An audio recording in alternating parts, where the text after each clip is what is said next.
കുഞ്ഞാപ്പ് സ്കൂളത്തെ കുറ്റത്തിലാട്ടിക്കണോ ആ മാഷ് വിളിച്ചിരുന്നു. ഞാൻ എപ്പോഴും വരാം. മാഷ എല്ലാ കുട്ടികളും പോയില്ല മാഷ ഞാനും പോട്ടെ. നീ അവിടെ നിന്റെ ഉപ്പാനെ ഞാൻ വിളിച്ചിട്ടുണ്ട്. നിന്റെ ഉപ്പ വന്നിട്ട് പോയാ മതി. ഇപ്പൊ വരില്ല. അതെന്താ ഉപ്പ വന്നാല് വേണ്ട വേണ്ട. എടുത്തോറി ട്രൗസർ കൂടി പാത്തിട്ടുണ്ടാവും. മാഷ ഇപ്പച്ചി എന്തേ അതൊന്നല്ലല്ലോ. എന്തേ പ്രശ്നം? ഓക്കെ നിങ്ങൾ ഇവിടെ ഇരിക്കും, ഞാൻ പറഞ്ഞുതരാം. ആ ആയിക്കോട്ടെ. പറയല്ലേ ഉപ്പാനെ കുറിച്ച് 2 വാക്ക് എഴുതാൻ പറഞ്ഞിട്ട് അവനെ എഴുതി വെച്ചത് നോക്കി. എന്താ ഗതിയാണ്? എനിക്ക് പഠിച്ച് പണി കിട്ടി ശമ്പളം കൊട്ടിയാൽ ഇപ്പാന്റെ കുടം ഞാൻ വെക്കും. കൊമ്പങ്കാട് പോയിന്റെ കുടം വെട്ടാൻ മാത്രമായിട്ട് അതിന് ആ കടം വീട്ടുന്നാണ് ഇപ്പൊ ചെയ്തത്. ഇത് കുടിച്ചാൽ മാഷെ രാവിലെ വരാത്തില്ല.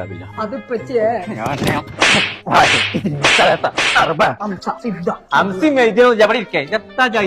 അത് മാത്രല്ല കോയക്ക, മുട്ടെടുത്ത 4 ജീവികളുടെ പേര് പറയാൻ പറഞ്ഞിട്ട് ഇവൻ എന്താ പറഞ്ഞത് ചോദിച്ചു നോക്കി. ഏത് മുട്ടണ ജീവികളെ പേര് പറഞ്ഞു? കാദർ മാഷ്, ഔക്കുറിഞ്ഞി മാഷ്, ഖദീജ ടീച്ചർ, വനജ ടീച്ചർ. ഓലൊക്കെ എനിക്ക് മുട്ടേ തരല്. ഓലാണ് നോട്ട് പുസ്തകത്തിൽ മുട്ടിട്ട് തന്നെ ആൾക്കാർ. മാഷേ